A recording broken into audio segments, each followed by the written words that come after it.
Türkmen resmileri soňky 5 ýylda ýurtda dinanlara garşy diskriminasiýany aradan aýyrmak boýunça edilen işler barada Birleşen Milletler Guramasynda hasawat berdiler. 2 fevralda aýallara garşy diskriminasiýany ýok etmek boýunça komitetiniň Ženewada geçirilen maslahatynda Türkmenistanyň adından döwürleýin hasawat bilen çykyş eden resmi toporuň esasan aýallardan düzülen agdalary käbir resmi sanlary şeýle dinanlaryň milli geyim mejburlygy, abort etdirmek çäklendirmeleri we ulag sürmek haky ýaly problemalar boýunça gozgalan soraglara jogap berdiler.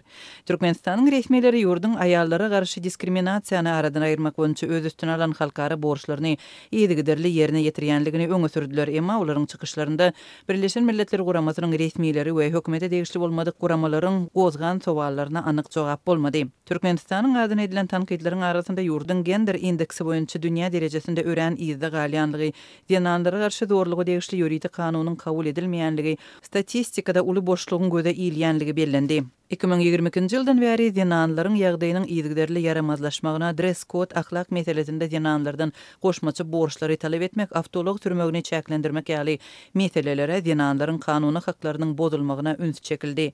Soňky 2 ýylda Türkmenistanda milli geyim giymedik dinanlar batışa sezi bar bolýar. Dinanlardan başyny örtmek, gözellik amallaryndan saklanmak ýaly talaplar edilýär. Türkmen delegasiýasynyň agdalary Türkmenistanda milli geyim mejburlygynyň ýoklugyny bir agzdan öňe sürdiler.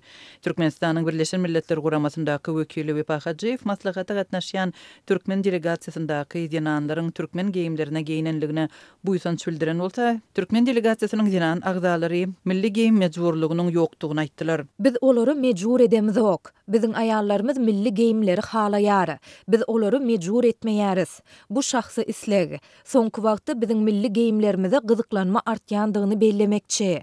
Biziň ýurdumyzda dress code ýaly zat ýok. Dip Türkmen delegasiýasynyň bir resmisi çykyşynda aýtdy. Türkmen delegasiýasynyň ýene bir agdaty Daşary işler ministrliginiň wekili dinanlara sürüjülük şahadatnamasynyň berilmezligi baradaky meseleni ret etdi. Resmi öz çykyşynda delil hökmünde sürüjülük dokumentleriň sanly ulgam arkaly berilýänligini aýdyp 2017-nji 2023-nji ýyllarda tutuş ýurt boýunça 9000 sürüjülük şahadatnamasynyň berilenligini aýtdy, emma şolardan näçesiniň dinanlara berilenligini anyklaşdyrmady. Türkmen delegasiýasynyň çykyşlary Saglyk fondunyň Twitter hasabynda hem çetirlendi. Habarda delegasiýanyň ýolbaşçysy Mehri Bäşimowanyň bu ýerde hemmämiz otyry we aýal gyzlaryň hukuklary hakda gygyrýarys Türkmen aýal gyzyň ýerine ýetirmeli borçlary nerede diýip aýdanlaryna üns berilýär. Başga bir türkmen resmiýetiniň çykyşyndan alynan ýene bir sitata abort meselesine degişli 5 hepdede çağanyň ýüregi urmaýar we bu kararda milli aýratynlyklarymyz, mentalitetimiz göz öňünde tutulmaly diýilýär. Ýatlasak Türkmenistanda soňky ýyllarda kabul edilen kanun dinanlaryň abort etmäge ruhsat berilen göwrellük möhletini çäklendirýär. Türkmenistanyň Daşary işler ministriniň ornbasary Mehri Bäşimowanyň ýolbaşçylygyndaky türkmen delegasiýasynyň beren resmi hasabatynda soňky 5 ýyllyk döwürde ýurdun gender deňligini üpçün etmekde üstünlük gazananlygy öňe sürildi. Türkmen resmiýetleri ýurdun gender siýasatynyň döwlet prioriteti diýip häsiýetlendirdiler. Aýallaryň ileri tutulýanlygyny, syýasy, sosial medeni durmuşa gatnaşýanlygy we bu urdan kanunlaryň üstünde işlenilýänligi bellendi. Berilen resmi sanlarda hususan da parlament agdalarynyň 26%-dan gowragynyň aýallardygy parlament başlygynyň hem ýanandygy aýratyn nykdaldy. Daşary gatnaşyklar we diplomatik ugrunda işleýänleriň 9%-dan gowragynyň aýallardygy, şeýle-de 22%-dan gowrak terekeçileriň aýallardygy öňe sürildi. Dinanlaryň 44%-nyň işleýänligi aýdyldy. Türkmenistanyň wekilleriniň resmi çykyşlarynda aýal gyzlaryň durmuşyna degişli agyr problemalar wagtynda käbir teýrek sanlar hem agdaldy. Hususan da ýetkinji gyzlaryň arasynda göwrellük derejesiniň petelenligi aýdylyp, bu pozitiv tendensiýa adlandyryldy. Agdalan resmi sanlara görä 2022-nji ýylda 15 we 19 ýaş aralygyndaky ýetkinji gyzlaryň arasynda göwrellük hadisalary her 1000-den 22,9 adam diýilip kesgitlendi. Ýene bir san ýurtda çağı üstünde ýogalýan dinanlaryň sanyna degişli bolup 2015-nji ýylda her 1000 adama 3% bolan bolsa, 2022-nji ýylda 1,17% bolanlygy aýdyldy. Türkmen delegasiýasynyň çykyşlarynda aýallar üçin saglygy saklaýyş we bilim ýeterliliginiň üpçün edilýänligi we dinanlara garşy zorlugyň öňüni almak üçin çäre görülýänligi bellendi. Aýallara degişli milli planyň çağı we ene saglygyny goramak üçin programmanyň üstünde işlenilýänligi aýdyldy. Şeýle-de türkmen resmiýetleri ýurtda geçirilen we soňky 15 ýylda ilkinji ýadak netijesi eglan edilen ilat ýazywyny hem üstünlük hökmünde öňe sürdüler. Ilat ýazywynda aýallaryň uly rol oýnanlygy we ilatyň tas 50%-nyň aýallar bolup çykanlygy bellendi. Birleşen Milletler Guramatynyň aýallara garşy diskriminasiýany ýok etmek boýunça komitetiniň maslahatynda ýurtlar her 5 ýyldan birgede hatawat berýär. Mundan öň Türkmenistanyň aýallar babatyndaky hatawaty 2018-nji ýylda diňlenipdi. Häzirki hatawat 6-njysy. Garlyk Türkmen marlarlaryny agyr ýagdaýa saldy. Adatlygyň habarçylar bilen gurulşan marlarlar ýurdun günwatar we demirgalyk sebäplerini marlarçylyk bilen güzäran aýlayan adamlaryň kyn günleri başdan geçirýändigini aýdýarlar. Ýurtda dowam edýän ykdysady kynçylyklar, agyr işsizlik hojalyklary esasan marlaryna dayanmaga mejbur etdi. Emma döwletiň o tim önümçülüğüne döreden emeli päsgelçilikleri, giň ýaran korrupsiýa adamlaryň marlan alýan girdejesine hem palta salýar diýip synçylar aýdýar. Türkmen häkimetleri adatça bolşýaly çopanlaryň we hünärmenleriň malny ýitiren adamlaryň azatlygy anonimlik şertinde beren maglumatlaryny gyýtaklaýan ýagdaýda ret edýär. Türkmenistan Altyn asyr saýty 4-nji fevralda azatlygyň marlarlaryň ýüzüýüz bolýan kynçylyklary barada beren habarlarynyň ýanyndan çap eden habaryny Gyllarwat marlarçylyk hojalygyna ähtiýaçlyk o tim gorunyň ýeterlikdigini aýtdy. Emma yerli marlarlar bereket we Gyllarwat etraplarynyňky o tim gytçylygynyň künjaranyň döwlet wakasyndan 10 etse, buğday kepeginiň bolsa 20 etse gymmatlamagyny alyp gelendigini aýdýarlar. Häzirki oba hojalyk emeldarlarynyň edýän hereketleri döwlet heçligine marlary düýbünden ýok etmäge gönükdirlene meňzeýär. Sebäbi marlaryň baş sanynyň azalmagy et importynyň köpelmegine we bu importdan peýda görýän adamlaryň haskän pul gazanmagyna ýol açýar. Diýip yerli hünärmen aýtdy. Onun hasaplamalarına göre garaşsyzlyk ýyllarynyň başynda ýurtdaky iri we oňluk şahly marlaryň baş sany her wagtdakyndan telim etse köpdi. Marlaryň açgor bolmagy, gyrylmagy türkmenleriň barhakän et importyny, doňdurulan towu we beýleki marlaryň etlerini mätäçligini artdyrýar. Diňe Balkan sebätindäki marlarlar däl, Lewapdaky marlarlar hem ýagdaýyň yeňillärligini aýdýarlar. Kalaç, Saýyt etraplaryny çopanlar meýdanyna wakylýan maýda marlaryň hordugyny aýdýarlar. Türkmenawat şäheriniň töweregindäki kiçi etrapçalarda, howully jaýlarda we çärje etrawyna ýer şahly mal saklayan adamlar her ýyl marlaryny gyşdan pagta çigidinden alynýan iýimler bilen çykarýarlar.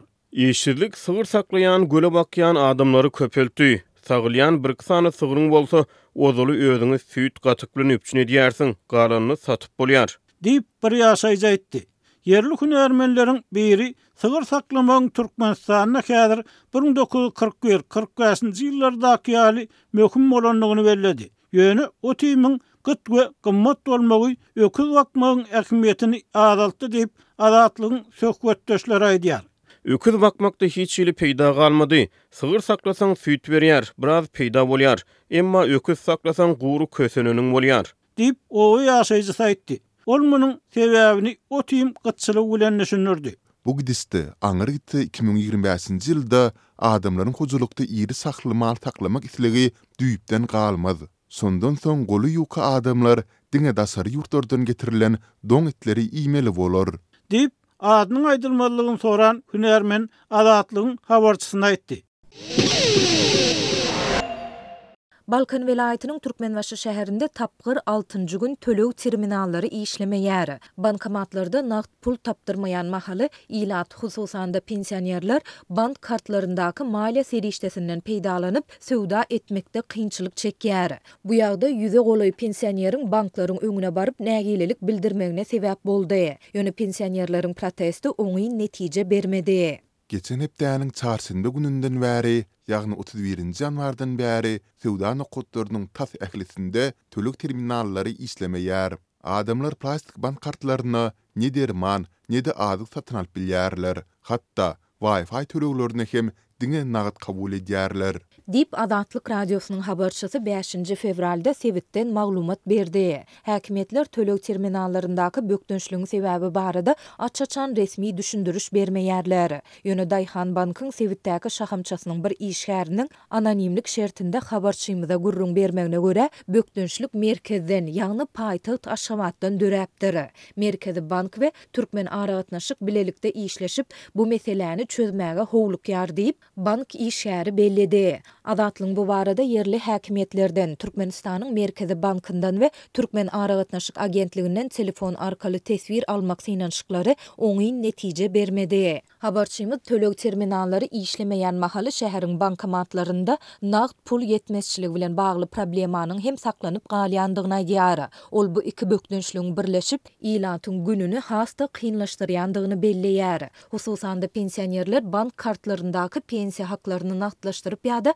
ondan nagd däl sowdada peýdalanyp bilmeýän mahaly zerur bolan azyk önümlerini we dermanlary satyn alyp bilmän kösenýärler. Bu ýagda 2 fevralda ýüze goloý pensioneriň Türkmenbaşy Paýdarlar Täjirçilik Bankynyň we Daýhan Bank Döwlet Täjirçilik Bankynyň öňüne baryp nägilelik bildirmegine sebäp boldy. Pensionerler ulu dawa turdular. Olar biz 40 ýyl mugallim bolup işäp bize berýän pensiýaňyz 600-900 manatdan geçmeýär. Bu pul bir gotu derman almagy hem yetmeýär. Ýokardaky ýolbaşçylaryň çağalary her gün giýjeki klublary 2-3 müň manat pul togýanlar. Bize bolsa 1 müň manata yetmeýän pensiýamyzy hem bermeýärsiňiz diýdiler. Her ay bir problema oýlap tapýarsyňyz. Halk näme iýmeli, nädip ýaşamaly, ne kartdaky puly nagdlaşdyryp bolýar, ne de kartdan sowda edip bolýar. Halk nädip ýaşamaly pikir edýäňizmi? Ya da pul ogurlasak boldu diýip gezip ýörsiňizmi diýip pensionerleriň ýene biri aýtdy. Dip waka şaýat bolan Balkanly ýaşaýjy anonim şertde gurrun berdi. Bank resmileri ýaşullaryň gozalygyndan gorkup, olara akşam saat 6-dan soňra Balkanabatdan nagd pulun geljekdigini aýtdylar we pensiya haklaryny şondan soňra nagdlaşdyryp bermegi wada berdiler.